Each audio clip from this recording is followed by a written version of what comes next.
बाब 39 मस्जिद में मर्दों का सोना 278 सहल बिन सद रजी अल्लाह अन्हु से रिवायत है, उन्होंने फरमाया कि रसूलुल्लाह सल्लल्लाहु अलैहि वसल्लम फातिमा रजी अल्लाह अन्हा के घर तशरीफ लाए तो अली रजी अल्लाह अन्हु को घर में न पाकर उनसे पूछा, तुम्हारे चचाजाद कहाँ गए?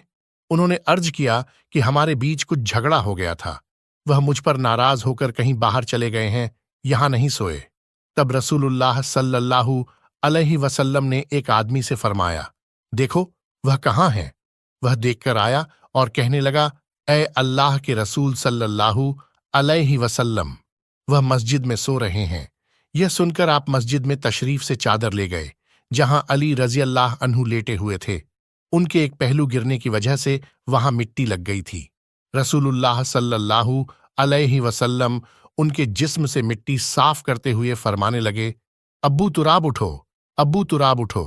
फायदे: हजरत अली रजी अल्लाह अन्हु हजरत फातिमा रजी अल्लाह अन्हा के चचा जाद नहीं थे, बल्कि अरब के मुहावरे के मुताबिक बाप के अजीज दोस्त को चचाजाद कहा गया है। वह मस्जिद में सो रहे हैं।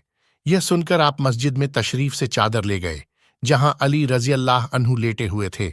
उनके एक पहलू गिरने की वजह से वहां मिट्टी लग गई थी। रसूलुल्लाह सल्लल्लाहु अलैहि वसल्लम